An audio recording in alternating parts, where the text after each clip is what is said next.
Ô Duda, primeiramente, explica pra gente como é que funcionam essas eleições, porque é um sistema meio confuso, né? Tem gente que ainda não sabe porque tem a questão dos delegados. E o que vai ser fundamental? Vamos falar basicamente sobre os estados pêndulo, né? Que são aqueles estados onde tem hora que eles são republicanos, hora eles são democratas, enfim. Vamos fazer esse apanhado geral para a gente depois entrar no contexto dessa eleição. Meu caro, boa tarde para você e obrigado pela participação mais uma vez.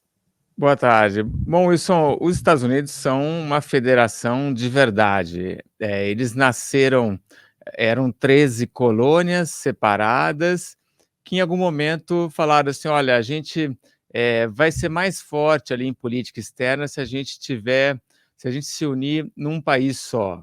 Agora, quando eles fazem a Constituição e criam, então, os Estados Unidos da América, eh, eles mantêm muito da autonomia dos estados. E isso é feito de maneira intencional, porque esses americanos que estavam começando a se chamar de americanos pela primeira vez, eles não queriam que tivesse de novo um rei autoritário. Eles queriam realmente um governo que preservasse o poder que eles já tinham nas assembleias locais, né? Eles mesmos fazendo o próprio governo. Então, uma maneira de conter esse poder central foi dar poder para os estados ou manter o poder para os estados. E é nesse momento que eles fazem a primeira eleição presidencial e a decisão ali, olha, cada estado vai mandar os delegados que vão decidir daí quem é o presidente. Então, eles criam esse colégio eleitoral, que é uma eleição indireta, né? E isso se mantém, né? Naquele momento não tinha outra maneira de fazer isso, porque era impossível, a imprensa era muito. Não existia muita imprensa, não existia gráfica, então era impossível alguém fazer uma campanha em todas as 13 colônias, né? Demorava muito de ir de cavalo de uma colônia para outra. Então, o mais fácil naquele momento era que cada um dos estados mandasse os seus delegados e eles daí escolheriam o presidente. Então, é o que acontece hoje, só que são 50 estados, então ampliou muito a maneira, né, o tamanho dos Estados Unidos, a população ampliou muito, mas cada estado tem o seu sistema. E escolhe esses delegados de acordo com o tamanho da população. Eles não precisam se deslocar até Washington, né, para fazer uma eleição indireta. Hoje eles só pegam e mandam ali uma cartinha que o pessoal em Washington pega e lê e fala assim: olha, Pensilvânia votou, são 19 delegados, são todos para o partido tal, né? Também quando eles criam esse sistema do colégio eleitoral, não existiam os partidos, então realmente tinha a ideia de que essa turma que se reunia depois iria pensar ali quem que a gente vai chamar para presidente, vamos votar em quem, que eles realmente tomavam uma decisão. Depois os partidos surgiram e aí não tem mais essa necessidade. Então, todos os delegados em 48 dos estados, eles já estão definidos pelo partido vencedor em cada estado. E isso tem coisas boas, tá? Apesar de ter essa confusão, né? Não tem um TSE que vai lá e diz venceu fulano, né? Cada estado está apurando do seu jeito. Hoje as urnas vão ficar abertas em horas até horários diferentes em cada estado. Tem estado que começou só a contagem do voto antecipado hoje. Teve estado que já começou a fazer isso antes. Tem estado que aceita os votos que chegam depois de amanhã.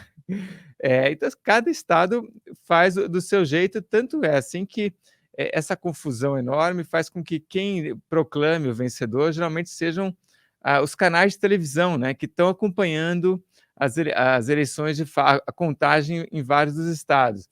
Agora, isso de um lado tem as vantagens, uma é reforçar esse sentimento de federação que os americanos têm, né? Eles são muito conscientes do poder, da autonomia dos estados, que realmente representam a população. Então, isso é uma coisa positiva. A outra coisa é que é muito mais difícil um outro país, e a gente já tem aí evidências de que Rússia e Irã estão tentando interferir na eleição americana, é muito mais difícil que um outro país entre no meio dessa confusão e consiga, por exemplo, hackear o sistema para beneficiar um ou outro candidato. É muito difícil fazer isso em 50 estados. Então, isso também é uma coisa positiva do colégio eleitoral. Apesar de que as pesquisas nos Estados Unidos mostram que os americanos não gostam, tá? Já tem, acho que 700 propostas para mudar o colégio eleitoral nos Estados Unidos. Agora, isso não vai para frente porque para você conseguir colocar uma PEC, né, aqui no Brasil a gente chama de PEC, e depois aprovar, para você colocar a PEC, você precisa de 2/3 nas duas casas legislativas. E isso num país que só tem 2 partidos e que é muito polarizado, é muito difícil você conseguir esses 2/3. Então é por isso que temos o colégio eleitoral e, no final, eu acho que só deixa tudo mais divertido ainda, né? Cobrir tudo isso aí. A questão da diversão é uma questão polêmica, não é? Porque deixa eu aproveitar e mandar um abraço para o nosso grande Alexandre Borges, né? Porque vai ficar de plantão hoje até de madrugada. Então, hoje vai ter muito café, né, Ale? Muito café e muita resignação nesse processo eleitoral. Agora, Duda, depois de tudo que aconteceu nessas eleições, houve atentado, debate, um candidato à Câmara se candidatando pelo Partido Democrata aos 45 minutos do segundo tempo. Faz muito sentido você chegar nessa reta final em uma situação de imprevisibilidade.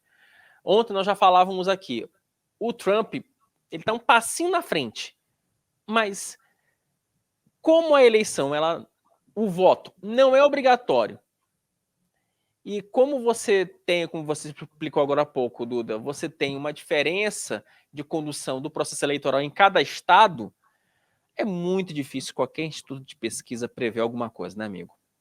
O foco, obviamente, está naqueles 7 estados pêndulo. Eu não respondi a sua pergunta, mas anterior, né? Mas são aqueles estados em que a gente nunca sabe se vai ganhar o Partido Democrata ou o Partido Republicano.